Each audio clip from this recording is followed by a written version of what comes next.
যদি থাকে গরম ভাত পাতে, জমে যাবে রুই মাছের এই ঝোল তার সাথে। আজ আমি একটা নতুন ধরনের রুই মাছের রেসিপি নিয়ে আপনাদের মাঝে চলে আসলাম। আপনারা পুরো ভিডিওটি স্কিপ না করে দেখুন, আশা করি আপনাদের কাছে ভালো লাগবে এবং বাড়িতে একবার বানিয়ে খেয়ে দেখুন, আপনাদের কাছেও ভালো লাগবে এবং যাদেরও খাওয়াবেন তারাও খুব ভালো মতো খাবে এবং খুব ভালো বলবে খেয়ে। এই রুই মাছের রেসিপিটি একেবারে নতুন ধরনের এবং দেখলেই বুঝতে পারবেন।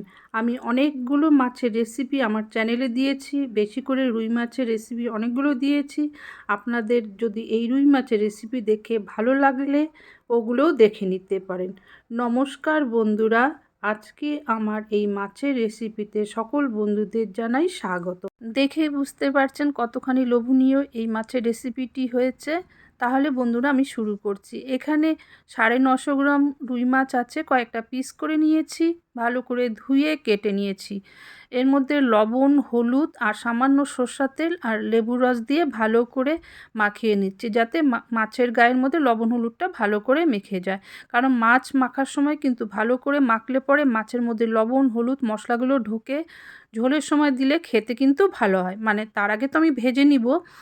এখন ভালো করে ভাজার জন্য আমি কড়াই বসিয়ে দিলাম গ্যাসে, তেলটা খুব ভালো করে গরম করে নিচ্ছি।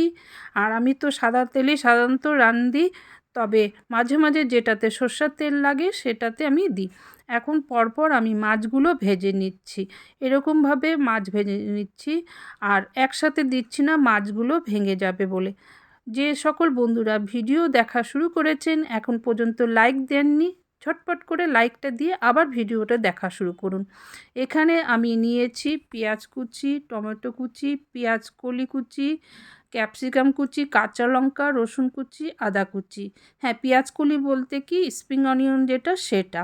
আর নিলাম 1 কাপ বাড়িতে পাতা টক দই, সেটা বাটির মধ্যে ঢেলে ভালো করে এটাকে গলিয়ে নিচ্ছি, যাতে ছানা ছানা না হয়। আর দেওয়ার সময় যেন একদম দইগুলো উপরে ভাসে, সেটা দেখতে কিন্তু ভালো লাগে না, খেতেও ভালো লাগে না, এই জন্য ফাটিয়ে নিলাম। ওই তেলে মানে মাছ ভাজার তেলের মধ্যে যেটুকুনি বেঁচে সেটার মধ্যে আমি দিয়ে দিলাম গোটা জিরা ফোড়ন, পেঁয়াজ এবং রসুন আদা কুচি যেটা করে রেখেছিলাম সেটা দিলাম, আর দিলাম 1 চামচ লবণ।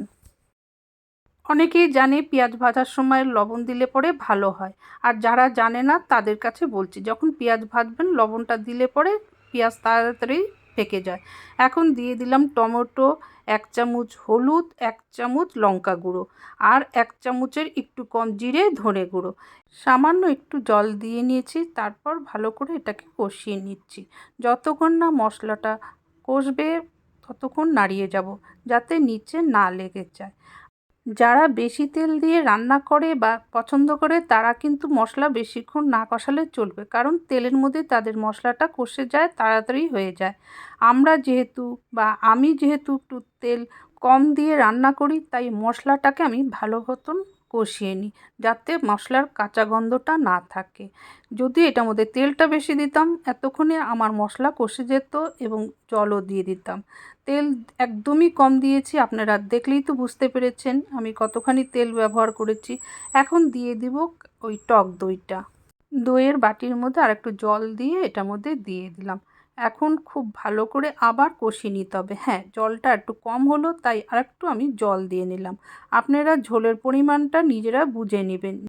ঝোলটা খুব ভালো মতো টকবক করে ফুটে গেছে, এখন আমি মাছগুলো দিয়ে দিচ্ছি। ঝোল না ফুটলে মাছগুলো দিলে পরে ভালো হয় না খেতে, মাছগুলো ভেঙে যায় সহজেই। আমি সব সময় কিন্তু মধ্যবিত্ত পরিবারের যে রান্না করা যায় সহজে সেটাই দেওয়ার চেষ্টা করি।